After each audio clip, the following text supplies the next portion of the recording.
तो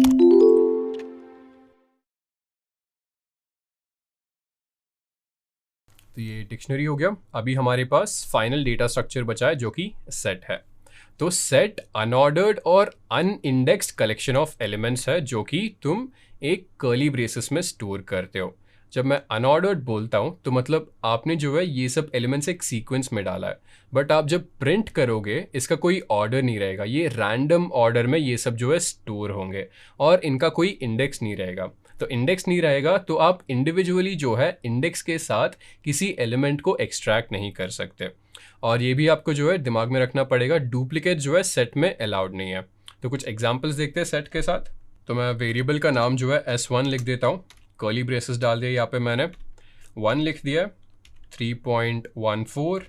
इसके बाद मैं एक स्ट्रिंग वैल्यू देता हूँ स्पार्टा और S1 को प्रिंट कर देता हूँ मैं।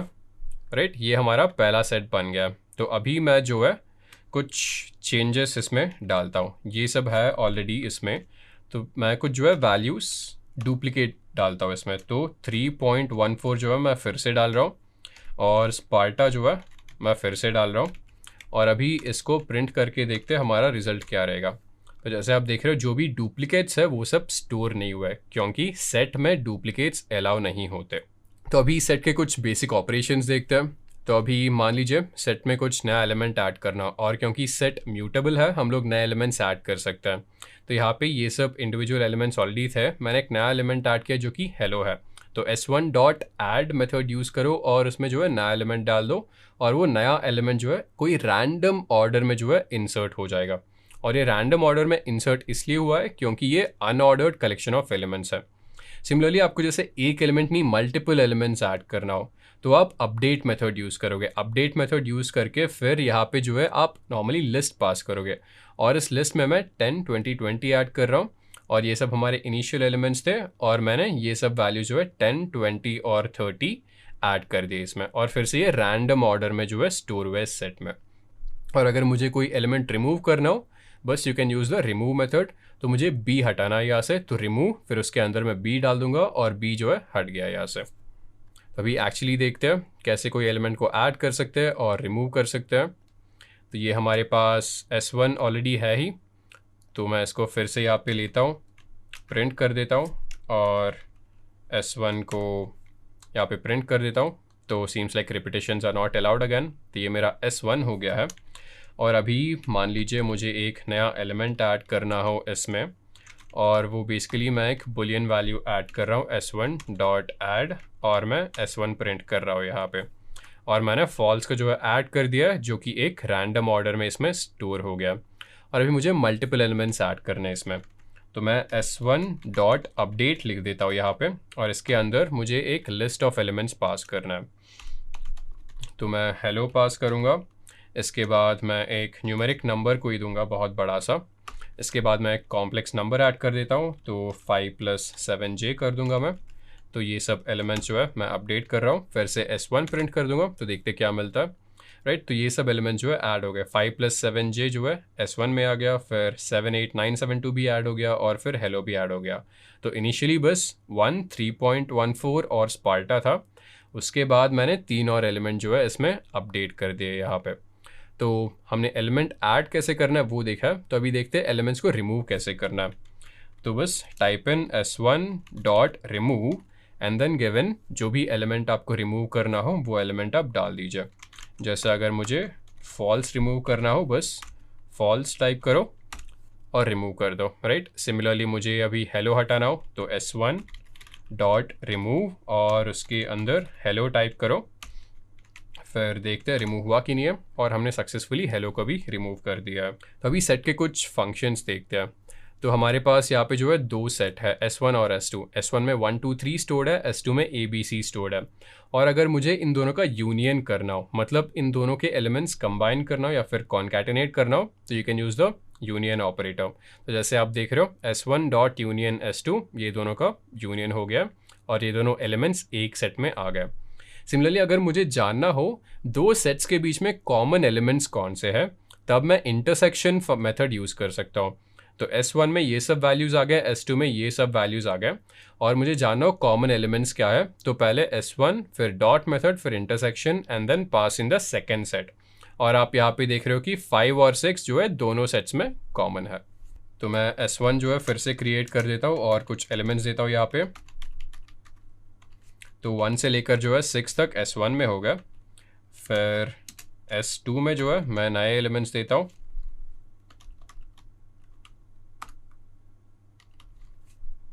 तो S1 और S2 मेरे पास तैयार होगा। फिर S1 डॉट यूनियन और मैं पेरेंथेसिस में S2 डाल देता हूँ, देखते रिजल्ट क्या आता है।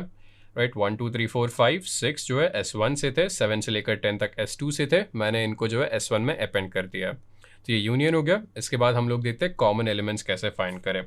तो मैं एक नया सेट क्रिएट करता हूँ S3 और इसमें कुछ नए एलिमेंट्स डालता हूँ। तो इसमें हो जाएंगे 5 6 7 8 एंड 9। तो अभी मैं देखूंगा S1 डॉट इंटरसेक्शन, फिर इसमें S2 डाल देता हूँ। तो एक्चुअली S3 डालना पड़ेगा, मुझे जानना है S1 और S3 के बीच में कॉमन एलिमेंट्स क्या है। तो हम लोग देखते हैं कि S1 और S3 में 5 और 6 कॉमन है। राइट, S1 में 5 6 है और S3 में भी 5 6 है, और ये हमें रिजल्ट मिल गया। तो अभी तक हम लोगों ने सभी डेटा स्ट्रक्चर्स देख लिया, तो अभी डिसीजन मेकिंग स्टेटमेंट्स देखते हैं। तो आपकी ज़िंदगी में बहुत सारी सिचुएशंस आती होंगी जहाँ पे आपको कोई डिसीजन लेना होगा। तो जैसे आपको मान लीजिए फुटबॉल खेलना हो पर बारिश हो रही है, तो अगर बारिश हो रही है तो आप फुटबॉल नहीं खेल सकते। तो इसी तरह का एक डिसीजन मेकिंग स्टेटमेंट पाइथन में होता है इफ स्टेटमेंट। तो उस इफ स्टेटमेंट को जो है इस एग्जाम्पल के थ्रू समझते हैं। तो एग्जाम्पल ये है, तो आपको फुटबॉल खेलना है बट एक्चुअली जो है बारिश हो रही है। तो अगर बारिश हो रही है तो आप बाहर जाके खेल नहीं सकते क्योंकि आप बीमार हो जाएंगे। तो कंडीशन ये है इफ इट रेन्स, अगर बारिश हो रही है तो आपको बस घर पे बैठना है, आप कोई मूवी देखेंगे। अगर बारिश नहीं हो रही है तब आप बाहर जाके फुटबॉल खेल सकते हो। तो ये इफ एल्स। अगर ये ट्रू हुआ, अगर बारिश हो रही है तो आप बाहर नहीं जा सकते, अंदर बैठोगे। अगर ये फॉल्स हुआ, अगर एक्चुअली बारिश नहीं हो रही है तो आप जो है बाहर जाके फुटबॉल खेल सकते हो। ऐसी और एक एग्जांपल देखते हैं। तो आपके पेरेंट्स ने जो एक कंडीशन रखी है, अगर आपके एग्जाम में जो है मार्क्स 70 से ज्यादा आते हैं तब आपको आइसक्रीम मिलेगा। अगर वही आपके मार्क्स 70 से कम है तो आपको फिर से एक जो है मॉक टेस्ट या फिर प्रैक्टिस टेस्ट देना पड़ेगा। तो if marks are greater than 70 तो आपको जो है एक फ्री का आइसक्रीम मिलेगा, नहीं तो आपको फिर से पढ़ के जो है प्रैक्टिस टेस्ट देना पड़ेगा। तो ये कुछ बेसिक एग्जांपल्स हो गए इफ स्टेटमेंट के। तो इसका एक स्यूडो कोड देखते हैं। स्यूडो कोड मतलब बेसिकली जो इसका ब्लूप्रिंट होता है इफ स्टेटमेंट का, वो है। तो इसको समझते हैं। तो सबसे पहले आप इफ लिखोगे और इन ब्रैकेट्स में आप कंडीशन दोगे, और अगर ये कंडीशन ट्रू हुआ तो अंदर जाके उसके अंदर जो भी स्टेटमेंट्स है उनको आप एग्जीक्यूट करेंगे। अगर ये कंडीशन फॉल्स हुआ तो आप एल्स पे आओगे, और एल्स के जो ब्लॉक है उसमें जो भी स्टेटमेंट्स है उनको आप एग्जीक्यूट करोगे। तो ये जो है इफ एल्स का स्यूडो कोड हो गया। तो अभी जो है जुपिटर नोटबुक जाके कुछ एग्जांपल्स ट्राई करते हैं इफ एल्स स्टेटमेंट के साथ। तो मैं सबसे पहले एक वेरिएबल बना लेता हूँ a इक्वल्स 10, और एक दूसरा वेरिएबल भी बना लेता हूँ b इक्वल्स 20। तो मेरे दो वेरिएबल जो है अभी तैयार हो गए, और मैं टेस्ट करना चाहता हूँ एक्चुअली b का वैल्यू a से बड़ा है। तो मैं सबसे पहले if लिखूंगा और मुझे चेक करना है if b is greater than a, मतलब if 20 इज ग्रेटर देन 10। और अगर ये ट्रू हुआ तो मैं प्रिंट करूंगा b is greater than a। और ये जो आप स्पेस देख रहे हो इसको इंडेंटेशन बोलते हैं। तो जब भी आप इफ स्टेटमेंट के साथ काम कर रहे हो ये इंडेंटेशन या फिर स्पेस आपको देना ही पड़ेगा, और अगर ये आप स्पेस नहीं देते हो तो आपको एरर मिलेगा। तो मैं इसको एग्जीक्यूट करता हूं। तो आप देख रहे हो ये वाला स्टेटमेंट जो है ट्रू हुआ है, b is greater than a। मैं कंडीशन चेक कर रहा हूं और ये कंडीशन ट्रू एवेल्युएट हुआ क्योंकि 20 का वैल्यू ऑब्वियसली 10 से बड़ा है, और मैंने ये प्रिंट कर दिया। तो जैसे मैंने आपको इंडेंटेशन का बताया, अभी मैं अगर ये स्पेस हटा देता हूं और फिर ये एग्जीक्यूट करता हूं, तो जैसे आप देख रहे हो एक्सपेक्टेड एंड इंडेंटेड ब्लॉक। तो इंडेंटेशन देना जरूरी है। तो आपको बस टैब प्रेस करना होगा, यहाँ पे जाइए, टैब प्रेस करिए, तो अपने आप जो ये इंडेंटेशन आ जाता है यहाँ पे। मैं फिर से एग्जीक्यूट करता हूँ और ये हमारा रिजल्ट हो गया। तो मैं इस कंडीशन को चेंज करता हूँ, if a is greater than b मैं चेक कर रहा हूँ। तो यहाँ पे क्या होगा, मैं चेक कर रहा हूँ 10 20 से बड़ा है क्या, नहीं, ये फॉल्स है। तो मैं इसको एंटर करता हूँ, हमें कुछ नहीं मिलता है क्योंकि ये फॉल्स एवेल्युएट हुआ है। तो इसके अंदर, इस कंडीशन के अंदर जो भी स्टेटमेंट्स है वो सब एवेल्युएट नहीं होंगे, वो सब स्किप हो जाएंगे। तो इस सिचुएशन में हमें जो है एल्स की ज़रूरत है। तो मैं आपको एल्स स्टेटमेंट के साथ काम करके दिखाता हूँ। मैं ये फिर से कॉपी पेस्ट कर लेता हूँ, यहाँ पे ये हो गया है। तो ये हमारा ऑब्वियसली फॉल्स एवेल्युएट हो गया है। तो इसके बाद मैं एल्स लिखता हूँ, यहाँ पे कोलन लिख देता हूँ, फिर प्रिंट, यहाँ पे क्या होगा, b is greater than a, और इसको मैं बदल देता हूँ। अगर if a is greater than b है तो यहाँ पे a is greater than b print होगा, और अगर ये फॉल्स है तो b is greater than a print होगा। तो अभी देखिए हम लोग को रिजल्ट मिल गया b is greater than a, क्योंकि हमने ये कंडीशन टेस्ट किया और ये कंडीशन फॉल्स हो गया। उसके बाद जो भी इसके अंदर स्टेटमेंट्स है वो हमने स्किप कर दिया, उसके बाद हम एल्स में आ गए और एल्स के अंदर जो भी है वो हमने प्रिंट कर दिया। तो ये एक इफ एल्स का बेसिक कंडीशन हो गया। तो अभी हम लोग जो है 3 वैल्यूज लेते हैं। अभी मेरे पास a में 10 है, b में 20 है और c में 30 है, और अभी मैं देखना चाहता हूं इन तीनों में सबसे बड़ा वैल्यू कौन सा है। तो सबसे पहले मैं इफ कंडीशन लिखूंगा यहाँ पे और मैं चेक करूंगा if a is greater than b, उसके बाद में एंड ऑपरेटर यूज करूंगा, फिर चेक करूंगा a is greater than c। तो मैं चेक कर रहा हूं a का वैल्यू b से बड़ा है और a का वैल्यू c से भी बड़ा है, और अगर ये दोनों ट्रू हो गए तो मैं प्रिंट करूंगा a इज द ग्रेटेस्ट, और अगर ये फॉल्स हुआ तब मेरे पास और एक एक्सप्रेशन है जिसको ELIF बोलते हैं, एल्स इफ। तो एल्स इफ मैं चेक करूंगा b is greater than a and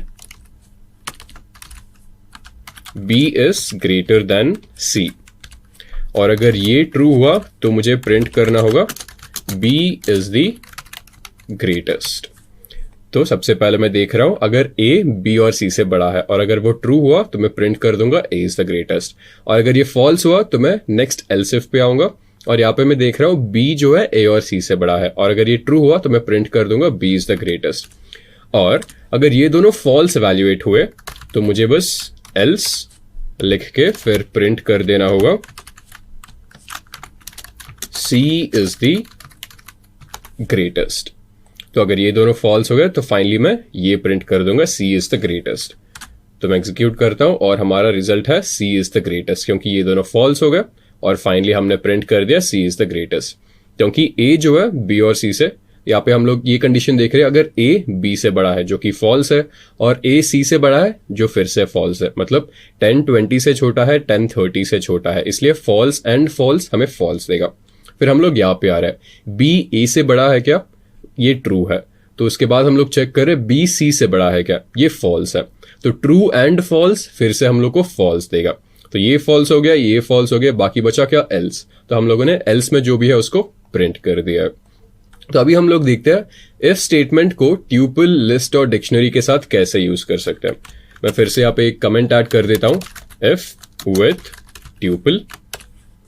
तो मैं एक ट्यूपल भी बना लेता हूं यहाँ पे, और मैं उस ट्यूपल का नाम देता हूं tup1, और मैं यहाँ पे राउंड ब्रैकेट्स दे देता हूं, और मान लेते हैं इसमें हम लोगों ने वैल्यूज दे दिए a b और मेरे पास c है यहाँ पे। तो ये मेरा ट्यूपल बन गया, और मैं इफ स्टेटमेंट के साथ चेक कर रहा हूं इफ a n tup1, फिर मुझे प्रिंट करना होगा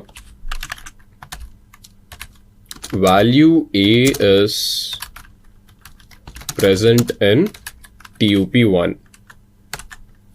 तो जैसे आप देख रहे हो मुझे रिजल्ट मिल गया। तो मैं इस स्टेटमेंट के साथ चेक कर रहा हूं अगर ये वैल्यू इस ट्यूपल के अंदर प्रेजेंट है या फिर प्रेजेंट नहीं है। तो अभी मैं if else यहीं पे क्लॉज लगा देता हूं, तो यहाँ पे हो जाएगा अगर मान लो मुझे a के बदले यहाँ पे z चेक करना हो, तो if z is present in tup1 print this। अगर वही ये प्रेजेंट नहीं है तो मैं एल्स क्लॉज लगा देता हूं, फिर मैं प्रिंट करूंगा यहाँ पे value z is not present in TUP1। तो आप देख रहे हो ये कंडीशन फॉल्स हो गया, इसलिए मैं एल्स पे आ जाऊंगा और प्रिंट कर दूंगा value z is not present in TUP1, क्योंकि z हमारे ट्यूपल में प्रेजेंट है ही नहीं। तो इसी तरह हम लोग जो है इफ स्टेटमेंट को एक लिस्ट के साथ वर्क करते हैं। तो यहाँ पे इफ विथ लिस्ट मैं लिख दूंगा और एक लिस्ट भी बना लेता हूँ और लिस्ट का नाम L1 होगा, स्क्वायर ब्रैकेट्स, फिर से मैं इसमें A, B और C लिख देता हूँ यहाँ पे। और मैं यहाँ पे देख रहा हूँ इंडेक्स नंबर 1 पे कौन सा वैल्यू है। तो if L1 of 1 is actually equal to B, इस लिस्ट में इंडेक्स 1 पे अगर B प्रेजेंट है तो मुझे क्या करना होगा, मैं उस वैल्यू को मॉडिफाई कर देता हूं। तो L1 of 1 is equal to, तो मैं B के बदले जो है वहां पे Z स्टोर करूंगा और अभी मैं L1 प्रिंट कर देता हूं। तो आप देख रहे हो इनिशियली इस लिस्ट में इंडेक्स 1 पे B प्रेजेंट था, तो मैंने इस कंडीशन के थ्रू B को जो है Z पे रिप्लेस कर दिया है। तो इसी तरह हम लोग डिक्शनरी के साथ काम करते हैं। इफ विथ डिक्शनरी, तो फिर से मैं एक डिक्शनरी बना लेता हूं जिसका नाम होगा D1। फिर मैं यहाँ पे कर्ली ब्रेसेस ले लेता हूं, मेरा पहला की होगा K1 और इसका वैल्यू मैं देता हूं 10। इसके बाद मेरा दूसरा की होगा K2 और इसका वैल्यू होगा 20। इसके बाद मेरा तीसरा की वैल्यू पेयर हो गया है K3 और इसका वैल्यू हो गया है 30। ये मैंने डिक्शनरी बना लिया यहाँ पे, मैं बस इसको प्रिंट करके भी दिखा देता हूँ। ये हमारा डिक्शनरी हो गया। तो इसके बाद मुझे चेक करना है अगर K3 का वैल्यू 30 है, तो if D1 of K3 is double equal to 30, तो मैं इसको कोट्स में डाल देता हूँ, D1 of K3 is double equal to 30, तो मैं इसमें 100 ऐड कर दूंगा। तो फिर से ये क्या हो जाएगा, D1 of K3 is equal to D1 of K3 plus 100। तो मैं D1 प्रिंट कर देता हूँ यहाँ पे। तो जैसे आप देख रहे हो इनिशियली D1 में जो की वैल्यू पेयर है K3 और 30 था, तो मैंने यहाँ पे इफ कंडीशन यूज किया और मैं चेक कर रहा हूँ K3 का वैल्यू अगर 30 हुआ तो मैं इसमें 100 एक्स्ट्रा ऐड कर दूंगा। तो D1 ऑफ K3 प्लस 100 और मैं फिर से K3 के वैल्यू में स्टोर कर रहा हूँ और फाइनली यहाँ पे K3 जो इनिशियली 30 था उसको मैंने 130 में चेंज कर दिया है। तो ये हमारी इफ एल्स स्टेटमेंट के बेसिक्स हो गए।